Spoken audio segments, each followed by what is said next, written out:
मित्रों नमस्कार। आप सभी का आज के द हिंदू एडिटोरियल में स्वागत है।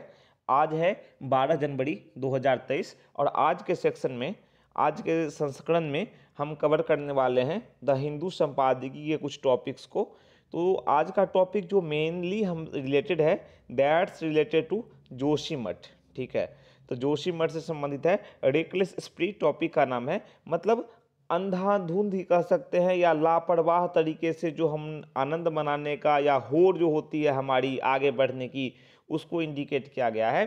तो चलिए बिना किसी विलंब के अपनी जर्नी को स्टार्ट करते हैं। और साथ ही मैं इंडिकेट कर दूं कि यह आपकी जो तैयारी है परीक्षाओं के लिए, जैसे कि बैंकिंग, एसएससी, यूपीएससी, किसी भी तरह के सीटेट, एसटेट, किसी भी तरह का जो एग्जाम है जिसमें इंग्लिश के क्वेश्चंस आपके सामने आते हैं, तो बेसिकली जो आज का कंटेंट है या हम जो न्यूज एनालिसिस आपके सामने रखते हैं, वो आपकी इंग्लिश की अंडरस्टैंडिंग को बढ़ाता है, इंग्लिश को समझने की आपकी क्षमता को बढ़ाता है। तो नो डाउट सभी परीक्षाओं में हेल्पफुल होगा, साथ ही जानकारी भी आपकी काफ़ी अच्छी बढ़ेगी, एनालिसिस आप अच्छे से कर पाएंगे। तो बिना किसी विलंब के अपनी जर्नी को स्टार्ट करते हैं। तो देखिए, authorities must heed science and people living near mines dams. देखो यहाँ पे सबसे पहले जान लो कि यहाँ पे क्या कहना चाह रहा है। कहना चाह रहा है कि ऑथोरिटीज जो है, जो प्राधिकरण है ना, जो संस्थाएं हैं, उनको अवश्य ध्यान देना चाहिए। किस पर? साइंस पर। और लोग जो रहते हैं माइंस या डैम्स के नज़दीक जो रहते हैं, उन पर ध्यान देना चाहिए, क्योंकि बच्चों जो लोग रहते हैं उनका आवास तो वही है जो माइंस के आसपास रहते हैं। तो उनकी जो जिम्मेदारी है, उन्हें सही से रखना है, उन्हें किसी तरह की असुविधा न हो, इसके लिए अथॉरिटी को ध्यान रखना चाहिए इस बात का। ठीक है, और साइंस पे भी ध्यान देना चाहिए कि साइंस क्या कहता है, ये लोग सही तरीके से कैसे रह सकते हैं। तो जैसा कि मैंने आप लोगों को बताया कि हमारा टॉपिक जो आज का है वो जोशीमठ से संबंधित है। बच्चों पहले जान लेते हैं एक बार कि जोशीमठ है क्या। ठीक है, जोशीमठ को जान लो क्या है।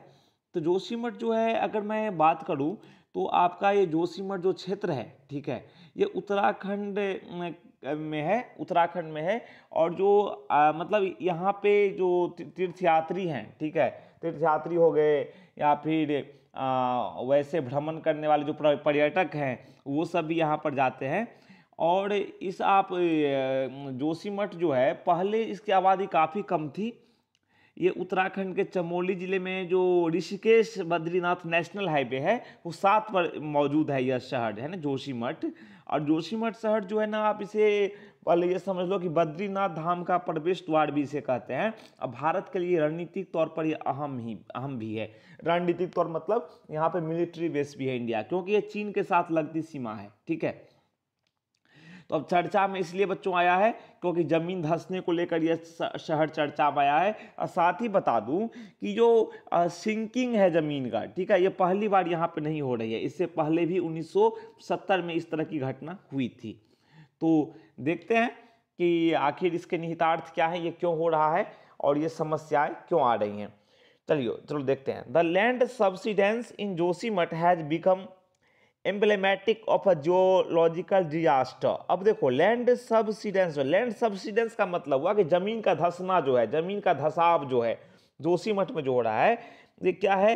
तो जियोलॉजिकल डिजास्टर है ना, उसका प्रतीक बन गया है ये।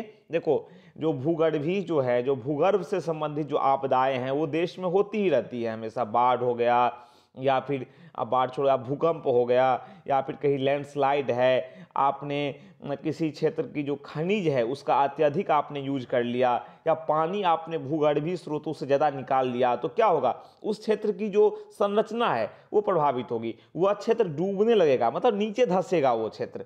ठीक है, सिंक करेगा। क्यों? क्या क्या आपने माइनिंग की, वहाँ पर आपने नीचे का पानी निकाल लिया है, आपने उसकी जो संरचना है नीचे काफ़ी हद तक प्रभावित कर दी है, आपने अनप्लैन्ड डेवलपमेंट किया है, कोई योजना आपके पास नहीं है, तो उससे क्या होगा? उस क्षेत्र की पूरी संरचना ही बदल जाती है। वही हाल जोशीमठ का हो रहा है बच्चों भी। That has in fact manifested across India. पूरे भारत में ये देखा जा रहा है, न्यूज़ सुना जा रहा है कि जोशीमठ में क्या हो रहा है। ठीक है, in the neighbourhood of several large resource extraction projects. अब देखो, ये जो घटनाएं होती हैं जमीन धंसने की या भूस्खलन की, सब घटनाएं जो हो रही हैं, ये रिसोर्स एक्सट्रैक्शन प्रोजेक्ट्स के अगल बगल ही हो रही हैं। रिसोर्स एक्सट्रैक्शन प्रोजेक्ट्स का मतलब क्या है बच्चों? आपके पास रिसोर्स है, मतलब पन बिजली परियोजना आप बना रहे हो, मान लो आपने टनल खोला, टनल क्यों खोला, आपने टनल क्यों बनाया, क्योंकि पानी को आपको एक जगह से दूसरे जगह पहुंचाना है। क्यों? क्योंकि आप इसमें मतलब उस पानी का यूज करना चाहते हो, पनबिजली परियोजना में यूज करना चाहते हो, टनल बनाया आपने। टनल बनाने के लिए क्या करना पड़ता है? ब्लास्ट करना पड़ता है, ठीक है, पहाड़ी इलाकों में, या जमीन में कुछ बदलाव करने पड़ते हैं अंदर में। तो इस सब से क्या होती है? आपदाएं आती हैं, समस्याएं आती है, ठीक है। There have been reports of, देखो कुछ रिपोर्ट्स ऐसी भी आई हैं, हम देखते हैं नेक्स्ट स्लाइड में, कि there have been reports of subsidence from Jharia. देखो झाड़िया से भी मतलब जमीन धंसने की, है ना, सबसिडेंस की रिपोर्ट आई है, भुरकुंडा से आई हैं, कपासरा से आई हैं, रानीगंज से आई हैं, तालचेर कोल माइन से आई हैं। आप दिल्ली देखो, from Delhi and Kolkata, Delhi and Kolkata due to over extraction of ground water. देखो मैंने आपसे पहले कहा कि अगर आप मान लो आप ग्राउंड वाटर का ना ओवर एक्सट्रैक्शन करोगे, अत्यधिक दोहन करोगे, तो डेफिनेटली ये प्रभावित करता है, ठीक है, जहां हम रहते हैं हमारे आवास को प्रभावित करता है, हमारे लिए समस्याएं खड़ी करता है। And from Mehsana for hydrocarbons. Last year land in Chamba, देखो चंबा हिमाचल प्रदेश की बात हो रही है कि पिछले साल क्या हुआ, ये चंबा हिमाचल में जमीन धंसना शुरू हो गया। To sag shortly after hydro electric power project began test runs. देखो हाइड्रो इलेक्ट्रिक पावर प्रोजेक्ट के लिए जब टेस्ट स्टार्ट हुआ कि यहाँ किया जा सकता है इसको, तो वहाँ पे समस्याएं आने लगी। Calling into question the effects of the Tapovan Vishnugad facility near Joshimath in Uttarakhand. अब देखो इससे क्या होता है, इस पे भी क्वेश्चन आ गया, किस पर, कि तपोवन विष्णुगढ़ जो फैसिलिटी है, जो सुविधा वहाँ बनी है, वो विष्णुगढ़ यहाँ पे मतलब जोशीमठ में के नज़दीक जो बना है उत्तराखंड में, उस पर भी क्वेश्चन आ गए कि भाई इसके भी विपरीत परिणाम हो सकते हैं, किस पर, निवासियों पर, वहाँ की स्थिति पर, वहाँ की जमीनी संरचना पर। In 2010 some months after a tunnel boring machine. अब देखो मैंने आपसे पहले कहा कि मान लो पानी को आपको एक जगह से दूसरे जगह ले जाना है, किसी नदी के पानी को, ठीक है, हाइड्रो इलेक्ट्रिक प्रोजेक्ट के लिए, तो क्या होता है, हम लोग टनल से भी पानी पास किया जाता है। तो टनल बनाने में क्या होता है, मशीन जो है हिट करती है नीचे के जगह को, या फिर उसकी संरचना को प्रभावित तो करेगी, तभी तो टनल बनेगा। तो क्या हो गया कि उसने, मशीन ने क्या किया, एक अंडरग्राउंड वाटर का जो मतलब वो था, आई मीन एक भूमिगत जल का जो एक क्षेत्र था, उसको हिट कर दिया था बाय मिस्टेक, ठीक है। तो उससे क्या पानी लीक होने लगा था जोशीमठ के नज़दीक, है ना, काफ़ी पानी निकला था उस टाइम, वहाँ से जल काफ़ी निकला था, क्योंकि उसको टनल मशीन ने उसको हिट कर दिया था, ठीक है, अंडरग्राउंड वाटर रिसोर्स को, एक्वीफर को। तो उससे भी काफ़ी समस्या आई थी, leading to substantial water discharge, काफ़ी मात्रा में पानी निकला था जब तक ये पानी बंद नहीं किया गया, ठीक है। तो two researchers wrote in current. अब देखो एक ना पत्रिका है, उनमें दो रिसर्चर ने कुछ लिखा, ठीक है, इन करंट साइंस में दो रिसर्चर ने लिखा कि sudden and large scale dewatering, ठीक है, डीवाटरिंग ऑफ द स्ट्रेटा। देखो कहीं किसी जगह से मान लो तुरंत और बड़े स्तर पे अगर पानी निकाल लिया जाए तो क्या होगा, उससे ग्राउंड सबसिडेंस होगा। पानी अगर जमीन से निकालोगे किसी क्षेत्र से ज़्यादा, तो जमीन धंसेगा वहाँ का। तो वही रिसर्चर ने लिखा कि अगर पानी मान लो ज़्यादा निकालते हो आप, या आपसे गलती से निकल जाता है, गलती से आप सुराख कर देते हो उस जलाशय में जो है, ठीक है, तो क्या होगा, वो जमीन वहाँ का धंसेगा। Determining whether the ongoing incident can be traced directly to the 9 aquifer puncture. देखो अगर अभी वर्तमान इंसिडेंट की बात करो तो आप इसे 2009 की जो घटना हुई थी, है ना, जो जलभृत को, जो जलाशय था, जो अंडरग्राउंड, उसको छेड़ दिया गया था, उससे पानी बाहर निकल आया था, उस घटना से आप जोड़ सकते हो कि उसके कारण ये हुआ हो सकता है, ठीक है, by the lack of long term scientific investigations of the day. देखो अगर लॉन्ग टाइम जो साइंटिफिक इन्वेस्टिगेशन नहीं हुआ, उसका पता उस समय नहीं लगाया जा सका सही से, तो घटनाएं सामने आ गई। देखो ऐसा भी होता है कि किसी भी मतलब पारिस्थितिक तंत्र में किसी भी प्रकार के बदलाव के परिणाम तुरंत सामने नहीं आते हैं, कई बार लेट से भी आते हैं, ठीक है। तो हो सकता है उसका प्रभाव ही यह हो कि जमीन धंस रहा हो, लेकिन लेट से आपके सामने आया है। जनवरी 5 की बात करें तो एनटीपीसी इशूड अ स्टेटमेंट। देखो एनटीपीसी पे अगर क्वेश्चन आया कि एनटीपीसी जो यहाँ पे प्रोजेक्ट बना रही है, तो उसके कारण मतलब ऐसा हो रहा है, ठीक है। लोग कह रहे हैं कि एनटीपीसी इसके पीछे जिम्मेदार है, उसका जो प्रोजेक्ट है उसी के कारण ऐसा हो रहा है। तो एनटीपीसी की जो बात यहाँ पर चली, तो एनटीपीसी ने कहा कि जो क्राइसिस है ना, मतलब ये इसमें उसका कोई योगदान नहीं है, उसकी वजह से नहीं हुआ है। क्योंकि ये एनटीपीसी को स्टेटमेंट क्यों देना पड़ा, इसलिए देना पड़ा कि लोकल्स जो है, स्थानीय लोग जो हैं, began pointing fingers at Tapovan Vishnugad परियोजना, ठीक है, प्रोजेक्ट। तपोवन विष्णुगढ़ परियोजना जो है उसमें लोगों ने कहा कि एनटीपीसी चला रहा है, इसी ने कुछ ज़्यादा संरचना में बदलाव कर दिया है, ठीक है। उसके बाद फिर हेलंग जो मारवाड़ी बाईपास है, जो चार धाम परियोजना है, वो भी जो बन रही है, उस सब के ये विपरीत प्रभाव हैं जो कि जोशीमठ के निवासियों पर पड़ रहे हैं। तो एनटीपीसी ने स्टेटमेंट जारी कर दिया कि नहीं, ये हमारी तरफ से नहीं हुआ है, हम लोगों की तरफ से गलती नहीं है, ठीक है।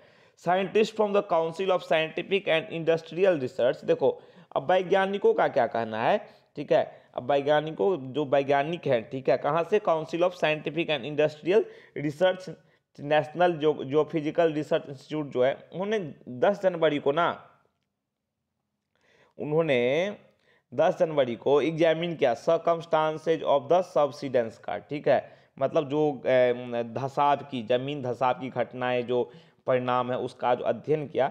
Both the national and the state government must heed the teams finding. अब देखो, राष्ट्र जो देश की सरकार है, जो सेंट्रल गवर्नमेंट है या चाहे स्टेट गवर्नमेंट है, वहाँ की, कहाँ की, उत्तराखंड की बात हो रही है, तो दोनों सरकारों को ये जो टीम के ये जो टीम ने जो निष्कर्ष निकाला, उसके निष्कर्षों पे ध्यान देना चाहिए कि आखिर ये घटनाएं क्यों हुई, क्या इसके समाधान हो सकते हैं, ऐसा हमने क्यों किया, क्यों हुआ ऐसा, ठीक है। अब देखो, आप समझ सकते हैं, जिसका घर हो वहाँ पर उसे पुनर्वास कैंपों में रहना पड़ रहा है, सरकार द्वारा बनाए गए रिलीफ कैंप में रहना पड़ रहा है वहाँ के लोगों को, उन लोगों पे क्या गुजर रही होगी, ये आप समझ सकते हैं कि जब आपका घर छीन जाए, ठीक है, आपके घरों में दरारें पड़ जाए, तो उत्तराखंड के निवासी अभी यही झेल रहे हैं, जोशीमठ के निवासी अभी यही झेल रहे हैं। वहाँ पे एकदम कहीं कहीं ज़मीन से गंदा पानी बाहर निकल रहा है, ठीक है,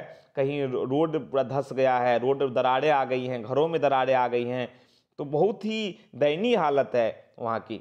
even if it means ceasing further construction work. अब देखो यहाँ पे कहा है कि टीम के फाइंडिंग पे ना सरकार को ध्यान देना चाहिए कि ये घटनाएं क्यों हुई। साथ ही कहा गया, अगर मान लो आगे कंस्ट्रक्शन वर्क को रोकना पड़े तो भाई रोक दो, लेकिन इस समस्या का निदान तो चाहिए। कंस्ट्रक्शन वर्क जो है, एक रिपोर्ट आया था, उसमें कहा गया था कि यहाँ पर जो कंस्ट्रक्शन वर्क बंद कर दिया जाए, नहीं तो यहाँ का जो पारिस्थितिक तंत्र है, यहाँ की संरचना है, पूरी तरह से तबाह हो सकती है। जोशीमठ लोगों के रहने के लिए अनुकूल नहीं हो सकता है अगर यहाँ पे कंस्ट्रक्शन वर्क चलता रहेगा। तो कंस्ट्रक्शन वर्क को तो बिल्कुल ही रोका जाना चाहिए। Experts and civil society have called on the government. Expert और सिविल सोसाइटी ने कई बार सरकार से कहा है कि आप जो है वो डैम बिल्डिंग जो है, ये सब बनाना जो है, ठीक है, बांध बनाते हो आप या भी कोई परियोजना करते हो, ठीक है, नॉर्थ में, नॉर्थ ईस्ट में, इस सब पे ना थोड़ा रोक लगाओ या प्लान्ड तरीके से करो, अनप्लान्ड नहीं। विकास के नाम पे ना अंधाधुंध विकास नहीं चाहिए। टूरिज्म जो है, to moderate tourism in the regions to be sustainable. अब देखो, टूरिज्म को भी ना मॉडरेट करो, ठीक है, पर्यटन भी अच्छी चीज़ है, ठीक है, लेकिन अत्यधिक नहीं। And to not blow off unstable hill sides to widen roads. अब सड़कों को चौड़ा करने के लिए ना पहाड़ों को मत उड़ाओ, ब्लास्ट ज़्यादा मत करो, इससे क्या होगा, पहाड़ों की संरचना बिगड़ सकती है, जो अनुकूल कभी भी नहीं हो सकता है। प्रकृति से छेड़छाड़ सही नहीं है। Heavy rains in Aizawl in July triggered subsidence. अब देखो, वहाँ बारिश भी हो गई, ठीक है, आइजोल में, ठीक है, आइजोल में अगर भारी बारिश हो गई तो क्या हो गया, उससे भूधसाव की घटना सामने आई, ठीक है। Exposing poor zones. अब देखो, ये सब जो है ना पारिस्थितिक रूप से संवेदनशील क्षेत्र हैं, ठीक है। Poor zoning enforcement. अब इन लोगों का देखो क्या है, and oversight of the regional carrying capacity but in Joshimath. अब देखो, बारिश हुई तो समस्या वहाँ खड़ी हो गई, है ना, चाहे क्लाउड बस्ट हुआ या फिर मतलब फ्लैश फ्लड आ गया, तो उत्तराखंड में त्रासदी तो बीच में कुछ साल पहले आई थी, आप लोगों को पता ही होगा। But in Joshimath which is particularly prone to landslide. अब देखो जोशीमठ जो है ना वो लैंडस्लाइड के प्रति संवेदनशील है, मतलब कभी भी वहां लैंडस्लाइड हो सकता है, ठीक है, मतलब वहां पे भूस्खलन कभी भी हो सकता है। क्वेश्चंस अबाउट जोनिंग, वहां पे आप जोनिंग कर रहे हो, ठीक है, carrying capacity and tipping points जो है उन सबको साइड कर दिया, उस पर ध्यान ही नहीं दिया गया है। The subsidence in Joshimath has captured the Nations attention. अब देखो जोशीमठ में जो जमीन धसाव की घटना है, जो स्थिति बनी है, उससे उस पर सभी पूरे देश का ध्यान गया है, क्योंकि ये जो है ना ये because it is a destination for both pilgrims and tourist, क्योंकि ये जो है डेस्टिनेशन है, यहाँ लोग पहुँचते हैं। कौन पहुँचते हैं? पिलग्रिम्स पहुँचते हैं, तीर्थयात्री पहुँचते हैं, पर्यटक पहुँचते हैं। But it is far from being the site of the first और द डेडलिस्ट इंसिडेंट। लेकिन क्या है, इससे देखो यहाँ पे पर्यटक पहुँचते हैं, टूरिस्ट पहुँचते हैं, तीर्थयात्री पहुँचते हैं, लेकिन इसे क्या है, इसे मतलब घातक घटनाओं वाली जगह से दूर रखना है, इसे मतलब इसे बचाना है इस जगह को, ठीक है, उसे नियंत्रित करना है। The government must undertake whatever repair and restoration efforts it is undertaking at Joshimath at all the other sites as well. अब देखो सरकार को बिल्कुल ध्यान देना चाहिए कि रिपेयर और रिस्टोरेशन एफर्ट्स जो मतलब मरम्मतीकरण या स्थिति को फिर से सही करने वाले जो प्रयास सरकार कर रही है वो सही से हो। Finally the national and the state governments, देखो यहाँ पे किसी एक सरकार की बात नहीं हो रही है, ठीक है, फाइनली अंततः जो राष्ट्रीय और राज्य स्तर की जो सरकारें हैं, ठीक है, उन्हें जो है the national and the state government must listen to both science and people. देश की केंद्र सरकार और राज्य सरकारों दोनों को, ठीक है, साइंस की भी सुननी चाहिए, और जो लोग रहते हैं माइंस और डैम्स के नज़दीक, जो खान वाले क्षेत्र हैं, जो बांध वाले क्षेत्र हैं, उनके नज़दीक जो या प्रोजेक्ट्स वाले कोई जो हाइड्रो इलेक्ट्रिक प्रोजेक्ट्स है या कोई ऐसी परियोजना है, उसके आसपास जो लोग रहते हैं उसकी सुननी चाहिए, क्योंकि बच्चों सबसे ज़्यादा प्रभावित वही लोग होते हैं जो इन बांधों के नज़दीक रहते हैं, इन परियोजनाओं के नज़दीक रहते हैं, इन संवेदनशील क्षेत्रों में रहते हैं। तो सरकारों को इनकी अवश्य सुननी चाहिए। There is an argument to allow economy. अब देखो इकोनॉमिकली जो डेवलपिंग कंट्रीज हैं इनसे कहा जा रहा है कि आप ना कार्बन न्यूट्रल बनो, कार्बन का उत्सर्जन मत करो, ठीक है, कार्बन का उत्सर्जन तो ये ना करें, ठीक है, ठीक है, जो इकोनॉमिकली डेवलपिंग कंट्रीज हैं, जो विकासशील देश हैं, ये कार्बन उत्सर्जन नहीं करेंगे। लेकिन इसका मतलब ये भी तो नहीं है कि आप क्लाइमेट जस्टिस के कीमत पे आप नेचुरल रिसोर्सेज का अत्यधिक दोहन करोगे, आप पूरी संरचना को ही बदल दोगे, ऐसा भी नहीं होना चाहिए। सब कुछ एक सीमा के तहत होना चाहिए। हाँ ठीक है, हमें कार्बन न्यूट्रल बनना है, कार्बन का उत्सर्जन नहीं करना है, जीरो कार्बन के एम को अचीव करना है, लेकिन इसका मतलब इससे तात्पर्य है कि हम अपने संसाधनों का, है ना, अक्षय ऊर्जा की ओर बढ़ेंगे, लेकिन एक सीमा के साथ, अगल बगल की हम उसके जो अगल बगल की जो पारिस्थितिक तंत्र है, संरचना है, व्यवस्था है, ठीक है, वो क्षेत्र है, उसमें कोई ऐसा आमूलचूल परिवर्तन नहीं करेंगे जिससे वहाँ की जनता प्रभावित हो, वहाँ की आबो हवा प्रभावित हो या किसी तरह की नई समस्या का जन्म हो। तो ठीक है, आज का टॉपिक जो जोशीमठ से संबंधित था, तो द हिंदू संपादकीय के आधार पर जोशीमठ के बारे में एक और थोड़ा लंबा वीडियो बनाएंगे, ताकि और भी जानकारी अच्छे तरीके से आपके सामने जितना संभव हो सके प्रस्तुत किया जा सके। तब तक के लिए नमस्कार, मिलते हैं अगले वीडियो में। Thank you.